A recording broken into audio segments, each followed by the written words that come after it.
Welcome to Uncontrollable, the podcast where we break the stigma, get loud, and get real about youth mental health. Truth is that having mental health struggles isn't weird, unnatural, or something to be ashamed of. It means you're human. Mental health affects us all, directly or indirectly. You're not alone. We're here to remind you that some things in life are out of your control, and that's okay. Sometimes you just have to embrace the chaos. Mental health doesn't have to be scary or heavy all the time. It can also be a very fun and relatable topic. This podcast is packed with stories, tools, and fresh ways to handle all the stuff that feels, well, uncontrollable.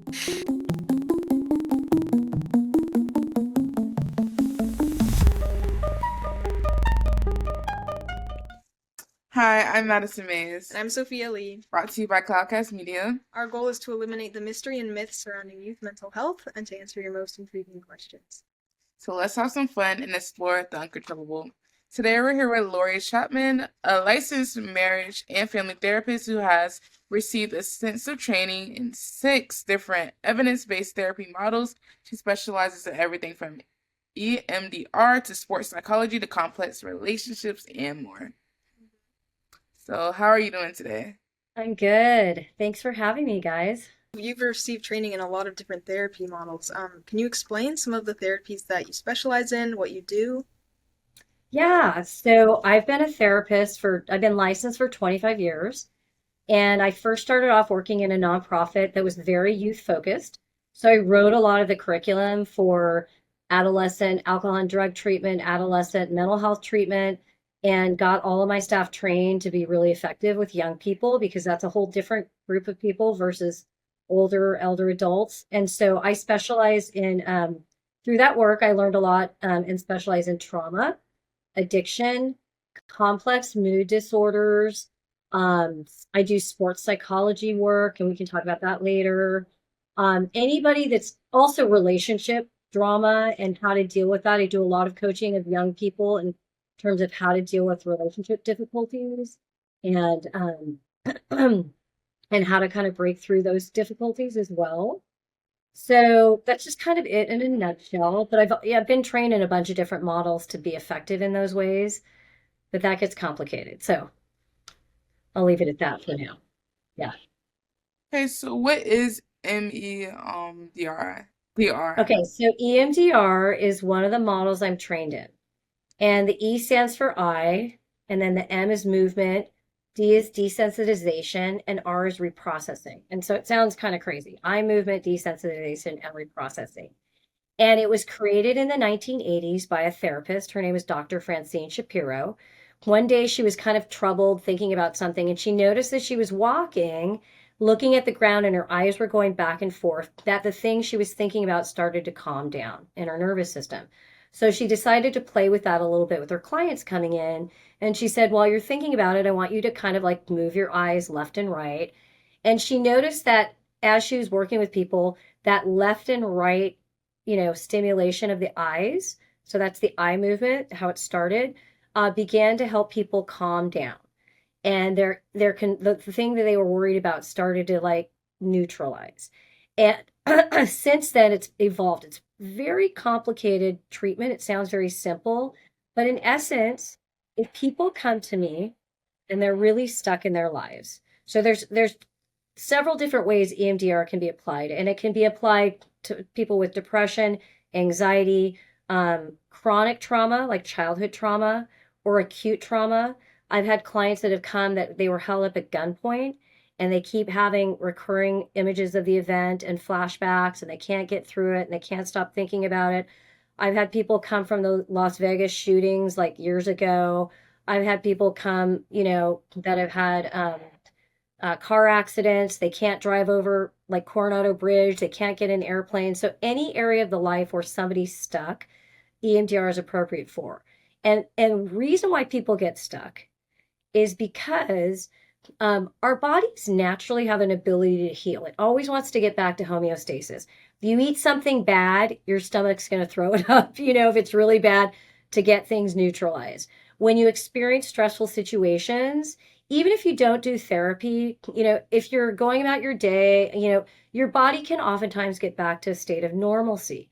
But if you expose to a lot of chronic stress, really intense stress, It's hard to get back to normal. So EMDR comes in to help. If you're held up at gunpoint, that's very acute, very intense. You're never used to it. It's unexpected. That's why people have flashbacks. They have dreams about it. They can't move through it because that part of the brain is thinking it still needs to scan the environment for future threats. So our body's amazing. We have all these adaptive coping mechanisms in place to try to help us stay safe. But it doesn't work if like, okay, nobody's got a gun at me anymore, or the car accident happened 3 months ago. I can get in my car and drive still, So I'm getting those people in, and we create what are called EMDR targets. And when they first come in, I do a full assessment, like what's your problem, what's going on, what's your background, to understand the person. We want to make sure everybody has really good coping mechanisms in place. So I'll teach some breathing strategies or grounding strategies or things that help people to stay calm and relaxed. And then we'll talk about if it was like an automobile accident, I'll have them tell me about the automobile accident and the worst part of it. So they've got a visual memory of it. They have an emotional memory of it where they feel it in their body. And then they have a thought like, I'm not safe. So with EMDR, it's important for them to be able to remember an event, to connect into the emotion, and understand the thought, the negative thought that's getting them stuck. So while they're in my office, and I'm really simplifying this, while they're in my office, I want to make sure they know that they're safe now today. They can feel their feet on the floor. We're taking some deep breaths to be present. And I'm having them imagine the event that caused the problem, like they're watching it on a movie screen or like they're on a train and they're seeing the scenery go by. And so when they're doing that and they're feeling the emotion, the thought, and the image, we apply the bilateral stimulation. So I might say, now watch my fingers, follow my fingers, left and right. Or we have these things, they look like this. You put them in your hands and they vibrate. Zzz, zzz, zzz, zzz. Or you can have headphones that you put on. This looks so funny. This is like, nobody wears these headphones, but you put these on and they beep left, right, left, right. And the idea is when you're remembering an event that's really triggering, or even like a phobia or a problem area, and you remember the starting of the phobia or the problem area, and you get yourself really activated, when we do the bilateral stimulation, it taxes the working memory. This is a lot of complexity, guys, but it's like I'm thinking about something that happened from the past, but now I have to like focus on the eye movements or these things in my hands. And what happens is while you're focusing on these eye movements or the things in your hands, it interrupts the brain's neural pathways that are connected to the past event. So it starts to infiltrate and interrupt those pathways. And so we have to think about the event, feel it in the body, the negative cognition. We do the bilateral stimulation for about a minute. We stop. Ask the person, what came up for you? What did you notice? People have all kinds of things. Okay, then we apply the bilateral stimulation again. And so you do that for a series, for a whole session, until when they think about the event, they don't feel, the idea is to get it where they can't even feel it emotionally. And now they don't feel like they're unsafe. They're like, okay, I'm safe. I can feel myself. I can imagine being safe. So the whole idea is to take the event and neutralize it by taxing the working memory while the person's connecting to that event that's causing a lot of anxiety and stress. After that's neutralized, then we have them imagine going forward in the world, feeling more safe. And we use the bilateral stimulation very slowly to kind of strengthen neural pathways in the brain around that. And so therefore, when whatever was causing them problems, like they couldn't get in the car anymore, the idea is we do EMDR for as much as we need to so that they now can get in the car and drive again. Does that make sense? I completely, I know. I'm sorry. It's like, I think you yeah. explained it really well, but right. Okay. It seems like it's more feeling based, like using all your senses. It's like Yeah. it's very sensory based. Yeah, because think about it, right? Like you want to try to get the person to connect into the experience of what caused them the problem in the first place as much as possible, because the brain has all of these things going on up here connected to that experience. So if you can get them like, okay, I'm safe here, but I'm remembering that experience, we're able to infiltrate all the stuff going on in the brain that keeps us going back to it and going back to it and going back to it. It seems like this really helps with like people with PTSD. Like, Trauma. PTSD. Yep. PTSD, like chronic childhood trauma, recent events, anything that causes an overactivation in the nervous system. It's really Like after you go through a cycle of EMDR, because EMDR does stop, unlike some therapies like cognitive behavioral where maybe you do it for a couple years. EMDR, you do it maybe over the course of a month or two and then you're done. And you yeah, should you, feel yeah, immediate symptom relief either like emotionally or in your body. I actually did EMDR for my phobia, which is because usually with phobias they say that it starts from like a traumatic childhood incident. that's So right. like me, I just got food poisoning when I was a kid. Very basic story. And so I did EMDR and before, because for the skeptics, because I was like, is this really gonna work? Like, am I really gonna feel better? Am I gonna be like cured or whatever? Um, but I did EMDR. I did the hand Yep, ones. you did these things where you held these in your hands. Yeah. Yeah, and Mhm. before, what I noticed most was sometimes when people would cough, because coughing is related to throwing up, so that's something that would make me anxious. Sometimes I would get a stabbing sensation, like in my heart, like from the adrenaline. Right. You could Oh, feel it, right? uh-huh, You could feel it physically. Yeah. yeah, uh-huh. And then after I did my EMDR, people would cough, and I'd be like, oh, it didn't happen. And so it was crazy Awesome. because it was such, Isn't that awesome? yeah. So if That's you, why I really love using it yeah, uh-huh, yeah. because I feel like it's actually effective. And I've had it done on myself as well. So Mhm. that, I mean, anytime I do any kind of therapy, I like to have it tried on myself. And when you get trained as an EMDR therapist, they make you use it on yourself. So you really understand it. right. So how long does this eating because you said it's not like a forever, it's not used forever. Like how long is the process usually? It depends on the person. So if they're just coming in, like you came in for a phobia, and my sense is you had a pretty decent childhood. Everything went fairly well, except this phobia got created, Mhm. connected to something. If somebody comes in and they have a lot of complex trauma, like a lot of bad things happened, sometimes we have to clear out. We have to do several targets based on several different childhood negative experiences.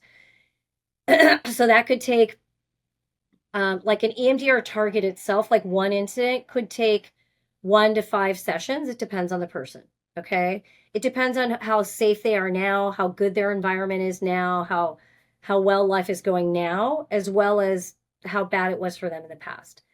I had a woman that came in, she was held up at gunpoint, her husband was shot at, and they had a very good life. Things were decent, no big deal. So, but we had to, that she was, it happened in their home.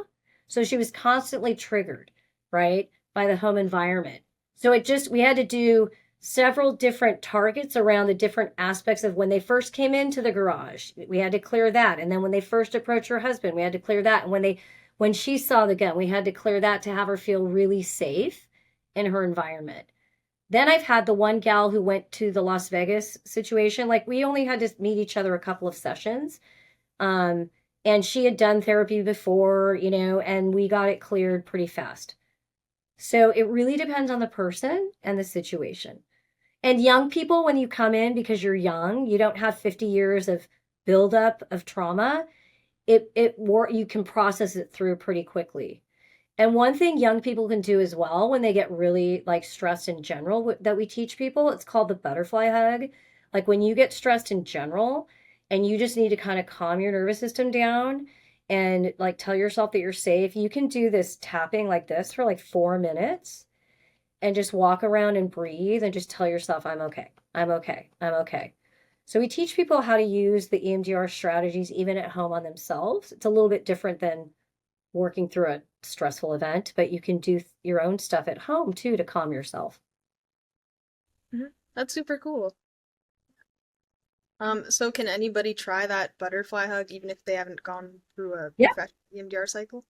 yep, Good coping yep. strategy. You can even Google butterfly hug and it shows you, but it's really what they found, the research has found, and I know the skeptics out there, there's the EMDR International Association is a website, and there's been so much research done on how to use EMDR for different mental health diagnoses, for different populations.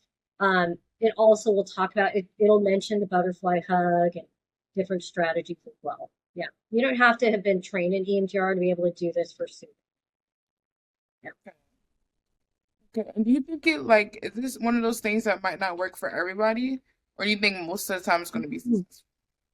I think for people, one, you have to be open to doing it because it's not like if you have a traumatic event, you have to be like really deciding, okay, I want to dig in. And this is the work of the therapist. Like somebody wants to have a situation solved, they need to really trust me because if we're going into some territory where there's a lot of emotional reactivity, we have to do a lot of groundwork first to establish safety and trust. We have to make sure that the individual feels like they are able to manage the emotions that come up in session when we talk about what they can do. But some people, if they're not interested in it or they have a hard time staying focused, it's not maybe the most effective way for them to work through trauma, might not be for them. It's really up to them. But because I know there's also a lot of people that have been trained in EMDR, but they don't stay up on all the extra trainings you need. So when people say EMDR didn't work on me, I'm always thinking, well, they probably didn't get to the right targets. You probably didn't do enough, groundwork to get into it. They didn't identify the right EMDR protocol to use for you. So it's complicated as a therapist. You've got to really hit the right area of focus for it to be effective.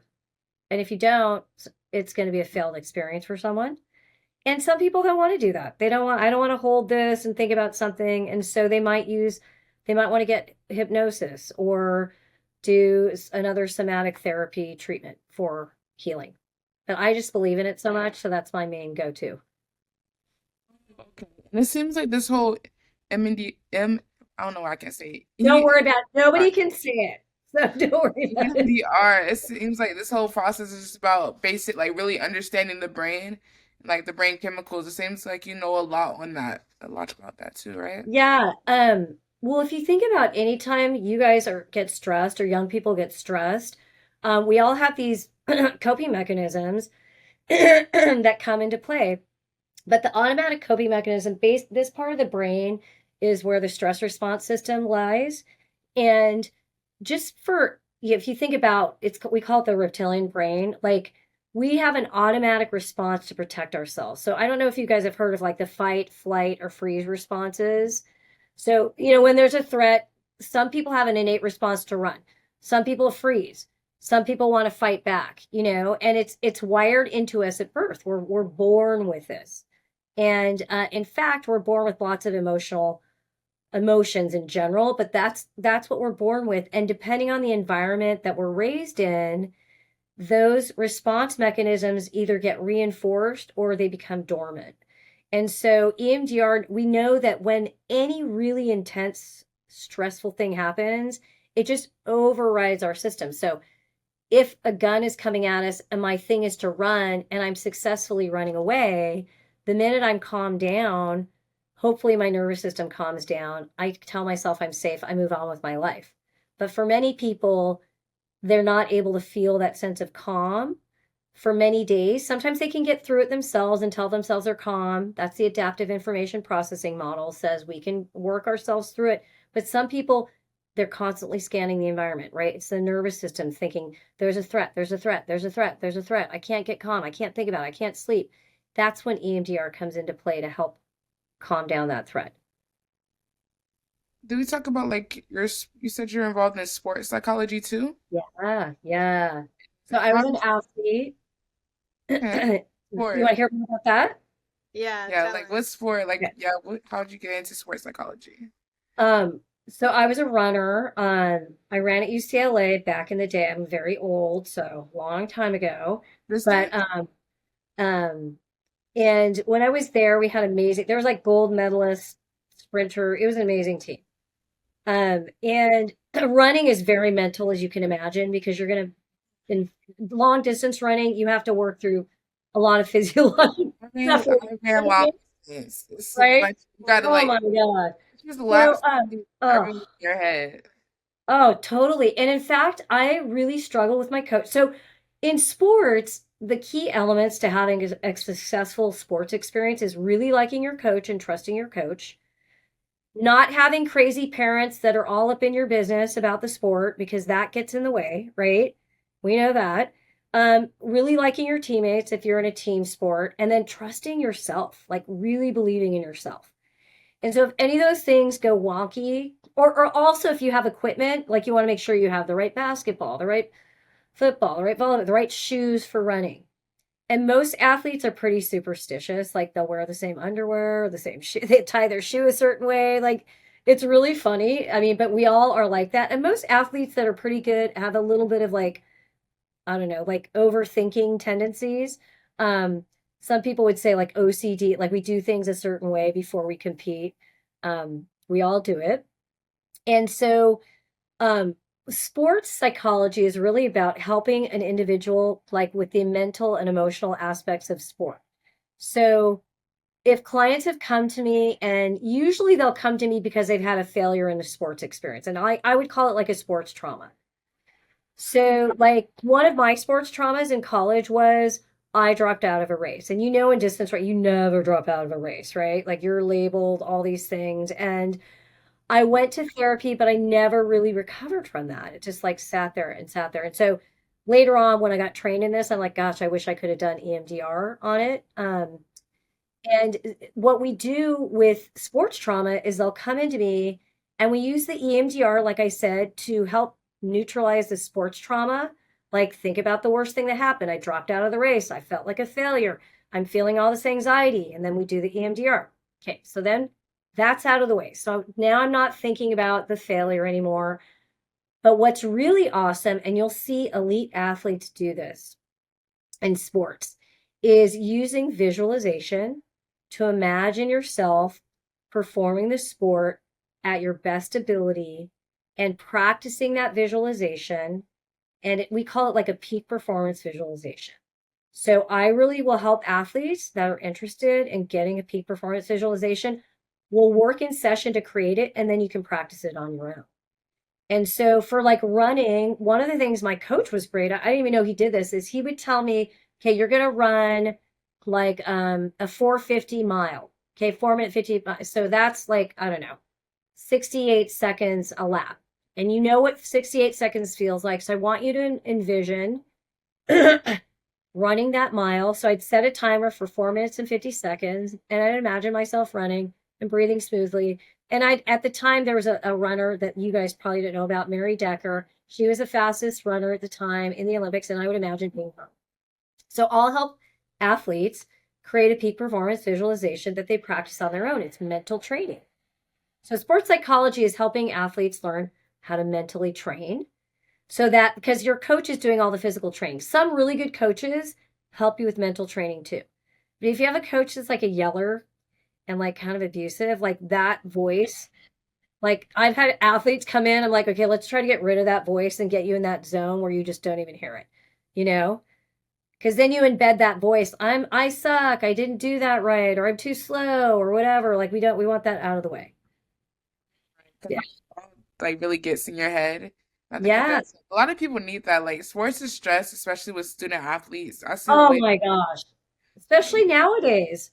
It's like a full on business. You were just talking, right, about your sister, right? Yeah. So, for those who don't know on the podcast, I'm part of this kind of high performance athletic group for field hockey. So we have a bunch of college commits. We just had our first Olympian actually compete in the 2024 Olympics. Good. Her name is Megan.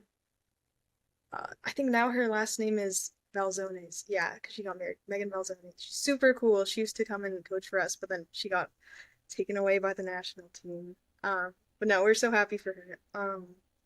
So yeah, I think what I see most on the field sometimes, and with some of the players that I used to coach, is that it's less of a sports trauma, but more of like, I'm so afraid of messing up, I don't even want the ball. And then that becomes sort of a self-fulfilling prophecy. So like, Yes, because you keep envisioning the mistake. oh, that's how it connects. Okay. Yeah, because if you keep imagining the failure, you're creating neural pathways in your brain around failure. So when I do peak performance, I want you to say out loud in your head, okay, the ball, for field hockey, the ball, is it, you call it a ball or like a little puck or like, what do you call it? It's a ball. So the ball is coming to me and I'm seeing myself hitting it beautifully. My arms are going back in a perfect angle. I'm swinging the, why can't I think of the name of what do you call it? Stick. The Like stick, I'm swinging the stick beautifully. It hits the ball perfectly and it goes into the goal. Like you have to say that out loud, but every athlete repeats the failure. Oh my God, I stopped in the race. I stopped in the race. Or, I'm gonna mess up. I'm gonna miss the ball. No, no, no, no. You don't want to do that. uh-huh. Yeah. Mhm. Wait, what time is it? I don't know. Where are we? What 10. time is it? I think it's game time. It's game time? It's game time. It's game Yeah. time. So we have this little game. We do mini game. Yes. So would you like to play this or that with us? Oh my gosh. Okay. I'm not great at games, but I'll play it. All right. See, This this one's is my simple. performance anxiety is coming up for me. All right. I No, need to this put one's these in my hands. No. this one's opinion based. You're good. You're good. Okay. All right. Okay. So basically we say something or something, and you have to tell Okay. us which one you prefer or whatever. Okay. So the first one is going to be Deadpool or Wolverine. Wolverine. Wow. I agree. What? Guys, what the heck? Deadpool's the best, Ryan Reynolds. I mean, his personality carries him, but like overall, Wolverine. yeah, overall it'll probably be Wolverine. This is more Wolverine than me. Okay. Oh, I don't even know the first one. Skinny jeans or baggy jeans? Okay. Well, I've been liking the baggy jeans because they're more comfortable. And when I wear the skinny jeans, my daughter says I'm wearing mom jeans. So, I'm gonna say, well, I'll say baggy jeans right now, but they have to be kind of fitted at the top. They can't be like sagging. Yeah, Saggy. it has to fit right. It has to be the perfect pair. Yes. Thank you. Yep. Yep. Okay, that's the next one. In-N-Out or McDonald's? In and out. Oh my Yes, gosh. as a Californian. In-N-Out's so overrated. I'm sorry. No, but McDonald's, I can't do it. I Okay, can't do maybe it. not McDonald's, but there's other stuff. Oh yeah. No, I would prefer, I like other places as well, but yeah. Maybe No, In and Out. Chick-fil-A over it. I just think In-N-Out's over it. When I first came here, like, because when I first moved here, I thought In-N-Out was gonna be magical, and it was just like, Now, where are you from? oh, I'm from Georgia, but like Okay, my what was the dad's burger place there? Wendy's, but a lot of people, yeah, a lot of people here don't like Wendy's. Like so I many, think it's good. it's good. So many California people, but it's crazy. Like when I'll meet other people from like the East Coast, we'll all Oh, they, defend Wendy's down because there's so many McDonald's on every corner, and there's a I lot on know. the South too. But there's like more so Wendy's on every corner, and there's a lot more fast food spots too. But yeah, my dad's in the military, so we move a lot. So I came Good here for like. you. You know how to meet people easily then, right? If you had to Yeah, learn I them. do. I'm Yep. pretty talkative, like social, and I like moving a lot because people always ask me like, how do you feel about how you have to like kind of just leave your friends behind or whoever. And I'm one of those people like if I stay in contact with you, then you're my real like with my real friend. That's Because right. my oldest friend is from the sixth grade, and yeah, she's like moved a lot, and we haven't seen each other in person in like I think 4 years now, and we still talk. You can still be close. Yep. Right. That's real friends. That's Yep. real friends. So I do enjoy moving, meeting new people, talking, and like you never know the opportunities because I moved here and we're doing podcasts right now. So That's it is awesome. You're yeah, right. You got to go with it. right. Next one. Well, I don't know if you've watched it. Have you ever seen Game of Thrones? I have. Okay, I'm Game of watching it right Thrones now. or Lord of the Rings. I've never seen Game of Thrones. Yeah. Yeah. Yeah. You seen Lord of the Rings? I haven't, but I think I just wanted to put Game of Thrones on there. It's probably Right?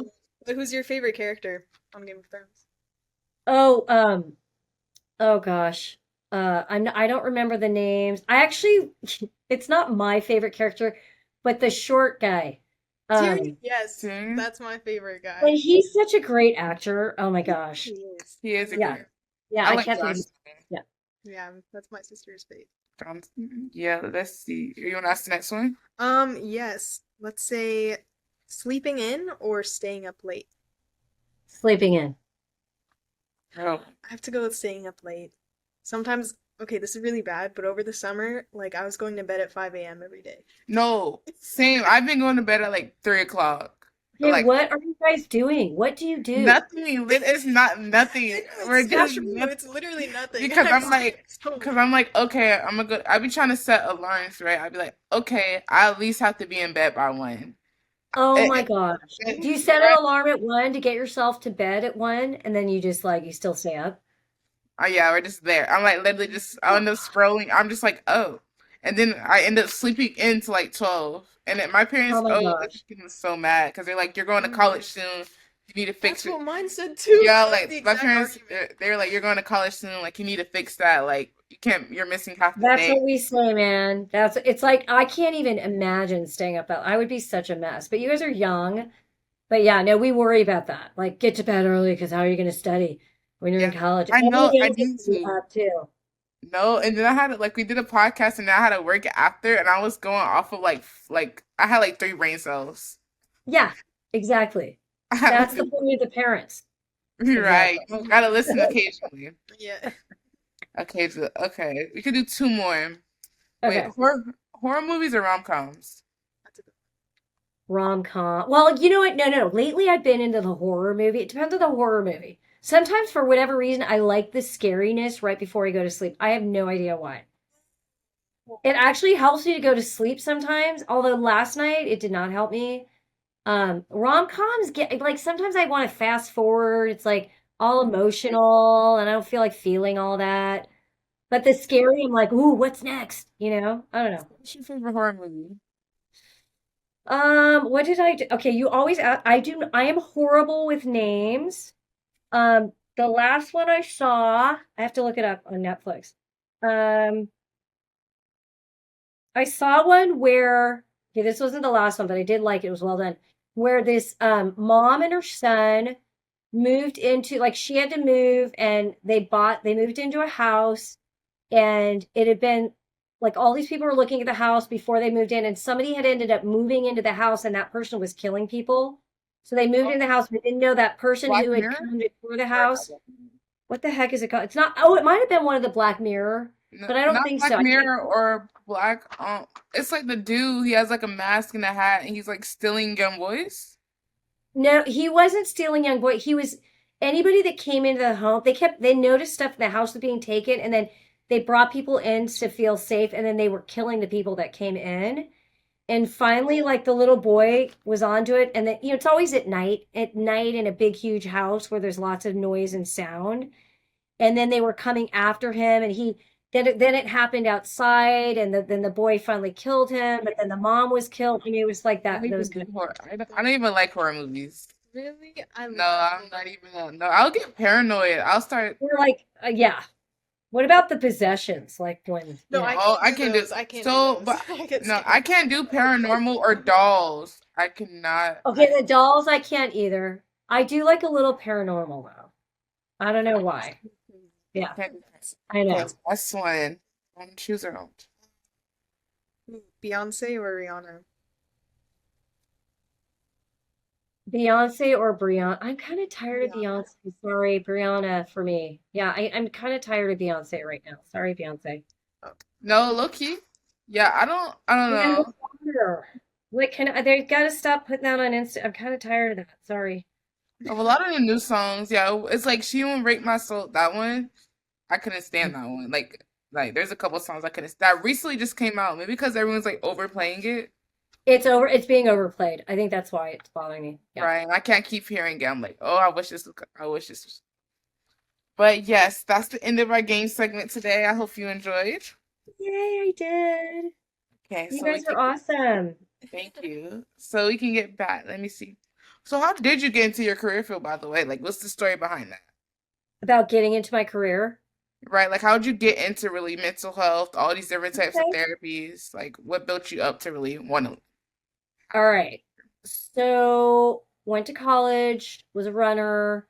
My degree was in psychology with business, and I was actually thinking about going into like sports marketing. So I went to LA, stayed in LA. At that time in LA, there was a lot of that industry was very male dominant and very competitive. Even sports psychology still today can be very male dominant and male competitive. And so sports marketing, I just felt like it was kind of slimy. I was working at a place, the guy was great, but it was very sexist. And at the time, they didn't have, there was no Me Too, no sexual harassment laws, nothing. So you really were on your own as a woman dealing with a lot of sexual harassment. So I decided at the same time that I was there, my parents got divorced and I didn't want to come back home. I'm from Northern California. So I decided to get my degree in my master's degree. So I came to San Diego and I got my master's degree. I could have gone to school up in Northern California, but I decided to go to San Diego State. And I loved it. It was a very multicultural program and decided I was going to be a therapist. My dad is a high school counselor, but the rest of my family's in technology. They've all done really well. They all started off in technology when it was at the beginning, and that was not my thing. So came down here, got my degree, and then I taught at San Diego State, and then I worked at a nonprofit. But I'll tell you, I got my degree in marriage and family therapy, but I was like in my early 20s, and I was not ready to do that work. So I just worked at the nonprofit, like I was a foster care social worker, and then I ended up being like a team leader running a program for juvenile delinquents and for kids with drug issues. And so I was doing a lot of management stuff, and then I was doing a little bit of therapy on the side. And then I moved up to being like the clinical director of the organization. So I was able to help strategically identify the types of therapy you want to get trained in. So I was able to kind of like, hey, let's use the money to get trained in this. And I actually benefited from it myself. And that's how I got trained in EMDR because I wanted to bring it into the agency. And the organization is San Diego Youth Services.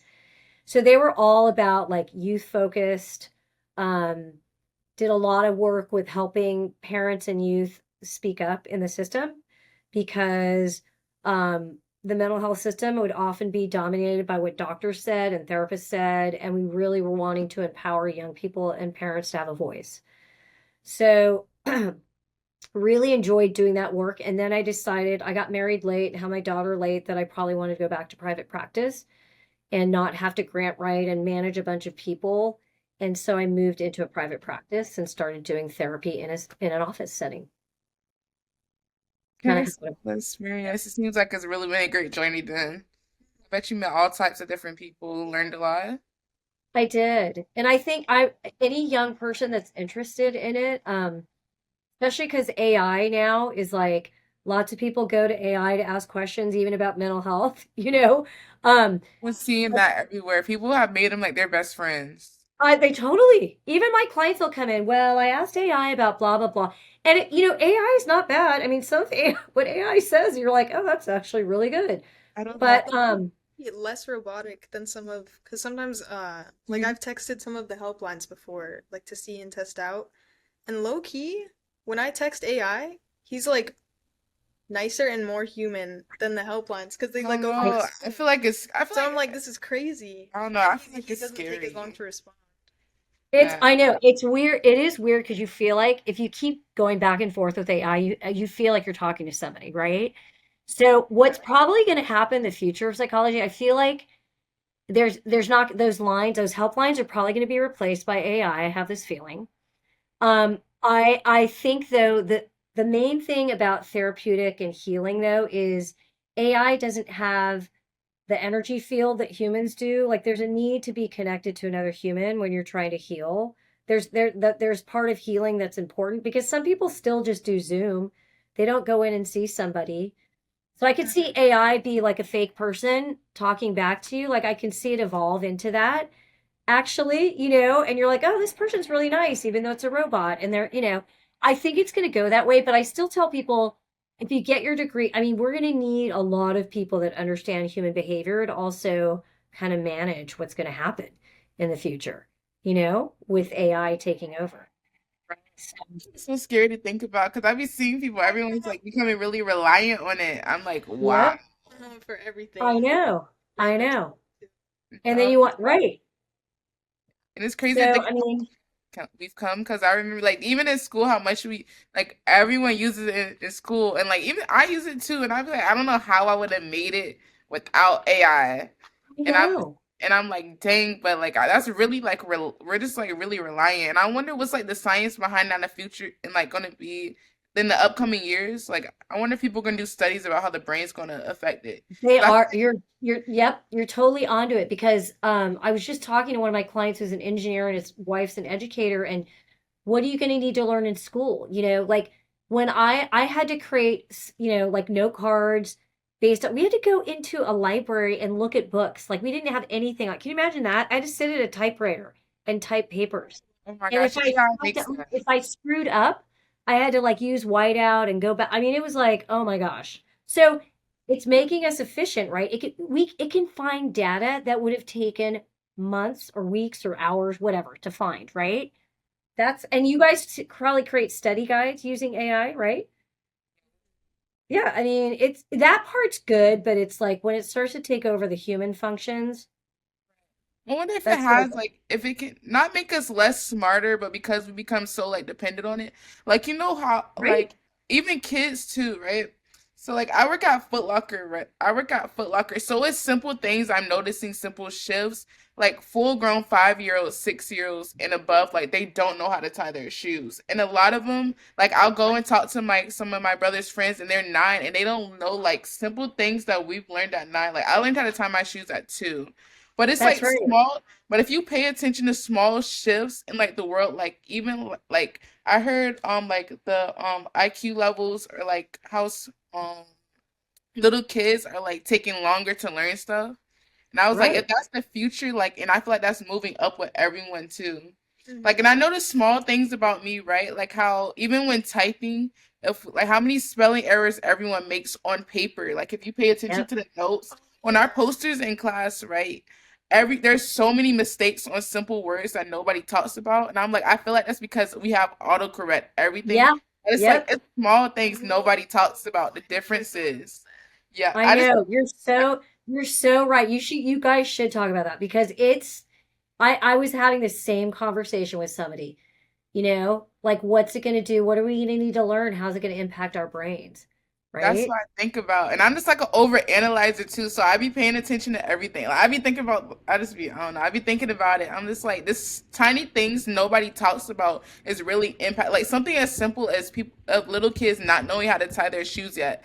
And like I it'll be know. grown kids, they're walking, talking perfectly and they'll come and ask for Velcro shoes or I'll ask them a math Asking problem. for Velcro is And crazy. I was like, you're pushing 10, you're pushing 15. Right? No, I know. I know. It's small I things know. like that, like what's happening with our brains and like the future of it, like because we become more reliant. I'm curious to know how our brains are gonna be. Well, they already know that the brain has changed, the way the brain is evolving now, just from technology in general, like just from, your phone and looking at stuff. And it already has changed the way brains look now in younger people than when my generation, right? Or the generation after me. So it already is having an impact. And also because everything is so quick and fast, people have less ability to tolerate stress. Like like the frustration tolerance levels, like you lose something, you're mad right away. Where is it? It has to be a quick fix. So it's already shifted, right? So I'm with you on this. Like I'm like, uh-oh, what's gonna happen? We're gonna have to see. We're gonna have to I see. know. Maybe you should be one of those scientists researching it. There you go. Maybe like that's why I I'm know trying. you I've been would. debating going into neuroscience. I have Yeah, because no, that's what I was gonna say. You should. You should. That's a huge. I mean, we are going to need neuroscientists to compete with AI too, and to know what's going on in our brains and get our brains as efficient. Yeah, do it. I've been Yeah. debating that or like human interaction sociology because I always pay attention to it and always read about it. So I'm like, should I go into it? Yes. So Yes. Both of yes. you. I don't know. I don't know. So anyway, Sophia, I don't know what you're thinking about going into either, but Mhm. Yeah, similar. I'm gonna do a double major in psych and film. yep. Yeah. Good. Let's see. Good. I think it was interesting what you said about like how nowadays people are like, as soon as something goes wrong, we want to fix it immediately. Because, we Right, get used to scrolling. I don't like it. Okay, go. I'm like, go. right, That's what my sister was talking right. to me about. And so we just, like, It's our the small attention things. spans. Yeah, it's just, we feel like we can apply it to life. Because if you scroll a couple hours a day, like, that becomes a good part of your life. Like, I think Yeah, that's it does. years And ago. that impacts the brain. I mean, when I went to the bank to get money, we had to stand in line inside the bank to get cash out. And so, it's cool though. My mom and her, my mom was one of the first people to code ATMs. So Oh, she wow. developed the ATM. Yeah, isn't that cool? That's, Um, oh my gosh. and that's why we're able to get money out. But like, think about how that's quick. Like now you don't even use money. Nobody uses money. It's all Apple Pay, right? Nobody ever And has cash on them. Yeah. nobody has cash. Oh, Yeah. yeah, ATM machine's probably gonna maybe, I don't know. Those are going to go. I agree with you. I think the ATM machines are going to go away too. They are We're because not there's going like to, really no point. They're like if you really want money, just go to your bank. yeah, Just go to your bank. yeah. It's just crazy. We're gonna see. We're gonna see. I know. But in the meantime, I just want to try to keep help healing people while I can so that our future's looking good and people aren't stuck and we can be our best selves, And I love that you guys are doing this and sharing ideas with young people. It's really important. Yes. Thank you. Thank you. I love that too. Kind of shifting gears a little bit, just because we're talking more about all the types of therapies and helping. So, do you have any more knowledge about like kind of rehab? Like, or Oh, like can that be addiction mixed and with, stuff? yeah, can Yeah. that be mixed with EMDR? Like what do you know? So, yeah. So that's another thing that's changed with like marijuana being legalized. The potency level of the THC in marijuana is really intense.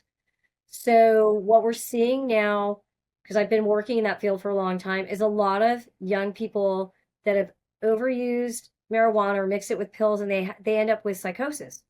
They end up, being like from overuse of marijuana. If they have a predisposition for a mental health issue, if they're mixing it with a lot of meds, but the marijuana itself is so potent, they're ending up with psychosis, and then they become paranoid, delusional, non-functioning. They end up in the hospital. Luckily, if they get in the hospital soon enough, you can get medicines to calm the brain down and get the brain back on track. You have to stay on those medicines for a while and get the marijuana out of your system, but it's becoming an issue now where you can't even I really tell people like you really don't even want to mess with anything. If you mess with pills, it's going to have fentanyl in it. Everything has fentanyl in it. If you have too much fentanyl, you're dead. There's no going back. There's no going back. So everything's gotten more sophisticated, more intense. It's causing more damage to the brain.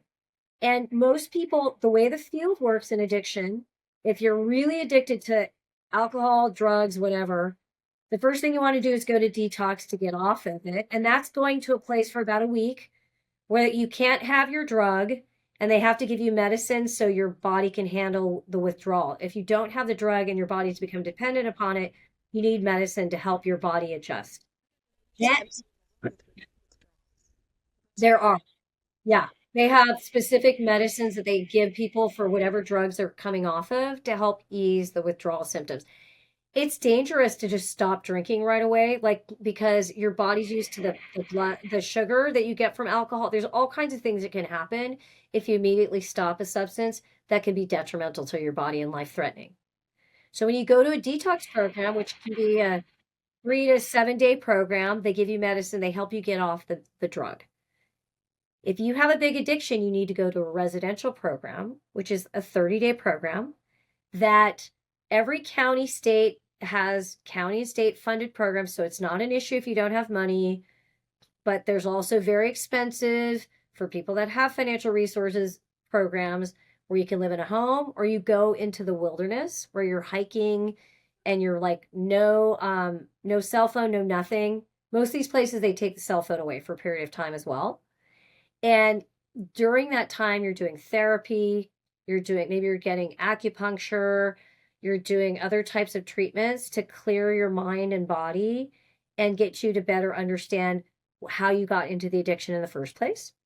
So it's detox, then it's residential treatment, Then you'll go, maybe you'll live at home, or you'll live in a sober living, which is a house with only sober people managed by a house monitor.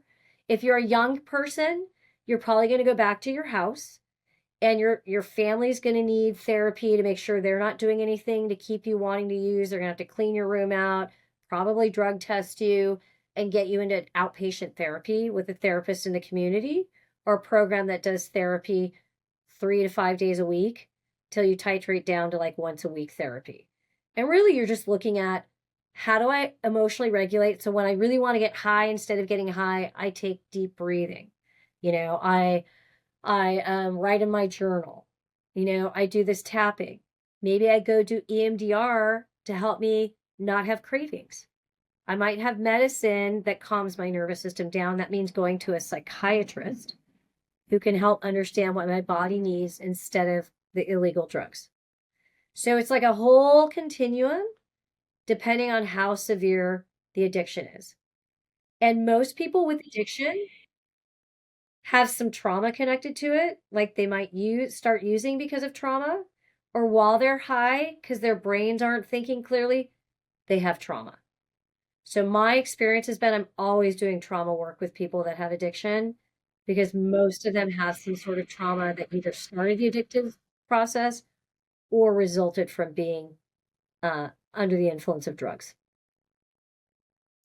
Okay, so following that topic, do you believe it's better to surround yourself with people like that are struggling, kind of how they do like big rehabilitation services? Like, is it better to surround yourself with people that are struggling with similar symptoms as you, or around people who are more stable and want to help you?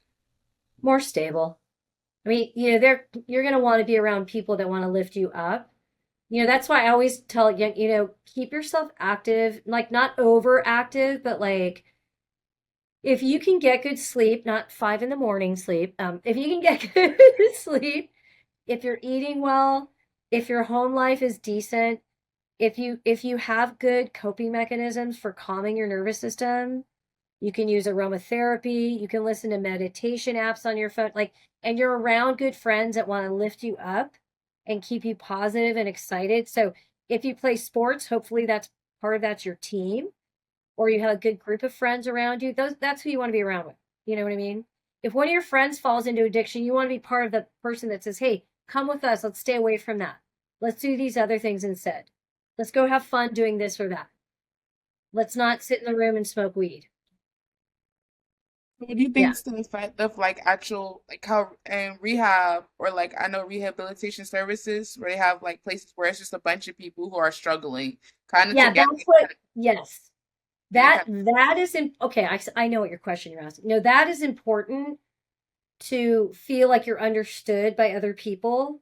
And also, everybody's getting therapy because everybody has an addiction issue.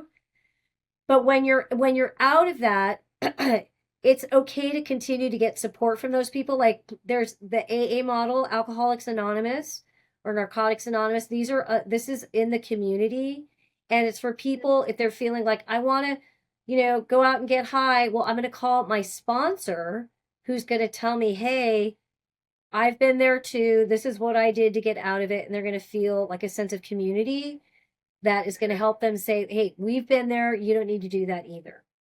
But young people, before you get there, I think as young people, you want to be around as many people that are healthy and good to keep you in that general direction. But it's not a bad idea if you also have friends that have already been there, but they need to be sober too. If you have addiction, you don't want to be around the people that are using the drugs and the alcohol. It's going to be too hard to say no. Yeah. Okay, thank you. I like your take on that. So, do you want to ask about one more question? Kind of. This one is a bit complex, but earlier you mentioned that like you recommend not really taking anything. Do you have, because I know that the like complete abstinence model is not really realistic for a lot of teenagers, and like the Just Say Right. No campaign also wasn't super successful. But as somebody who's experienced working with a lot of patients who are recovering from addiction or who have experienced addiction, like, do you have any advice for teenagers out there who maybe use socially or haven't started using anything yet? So I'm not opposed to using socially. I mean, I prefer, obviously you're not supposed to. But lots of young people, I mean, the reality is lots of young people go out on the weekends. They might drink or they're going to take a gummy or smoke something or whatever. To me, it's really managing the excess. Like, if your friend is getting blackout drunk and tripping, they have a problem. If every time you go out, they're doing that, that's a red flag. But if they're having like a White Claw or whatever you guys drink, and they're functioning okay and it's not all the time, okay, not the end of the world, because when most young people, when you go to college is when you go crazy. But the danger drugs are smoking too much marijuana because the potency levels are way too high now. So, even with that being very, like less is better. And you cannot take any pill. You really cannot take any, it's too risky. There are ways to test for fentanyl. They have these fentanyl tests. So if anybody's dabbling in that, you better make sure they have one of those fentanyl testers to make sure there's no fentanyl in whatever they're taking. If you happen to know anybody who likes the kind of drugs, like I don't see you guys hanging around with people that use heroin or whatever, but some of my clients, if it's a harm reduction model I'm using, they need to have what's called Narcan. Like EMTs, emergency medical, like the ambulance drivers, they have Narcan for people that overdose that you can put in the system to stop the overdose. So, that's like, to me, yeah, if you're going to go, people are going to go out on the weekend. But I always tell even my daughter, I'm like, no pills, no weed. You don't know what's in the weed. You're not bringing a fentanyl thing. If you want to have a little whatever, I prefer you not, but you're going to, okay. That's all. I mean, that's my thing. It's just more dangerous than it's ever been. And you just have to be very careful. So any friends that are overdoing it, or the friends you want to help and say, hey, you got to slow down, or why don't you see what happens if you try not to do it at all? And if they can't stop at all, then they have a problem. Just for our local resources in San Diego, sometimes I think centers in Hillcrest, community centers, will give out free Narcan, and Yep. you can purchase fentanyl test strips online. Yep. Although it is still risky Yep. with the test strips, because if you crumble off a piece of your pill, it might be the part of the pill that has no fentanyl. Right. It's still risky. You're right. Yep. So try to stay safe, guys. I guess Yes. Narcan and know how to use it. Yeah. Thank you. Love the Thank you. advice. Yes, I really appreciated everything you said today. This was a really good conversation, and I really appreciate you for joining the podcast. Yeah, Thank you both. so much. Thanks for doing this. Okay. And once again, I'm Madison Mays, I'm Sophia Lee. brought to you by Cloudcast Media. Today we talked with Laurie Chapman about AI, addiction, EMDR, and sports psychology. And therapy, and watching out. You just be careful. We covered a lot of topics. But we hope you have fun, and remember, don't be afraid to explore the uncontrollable. Thank you so much. Thank you.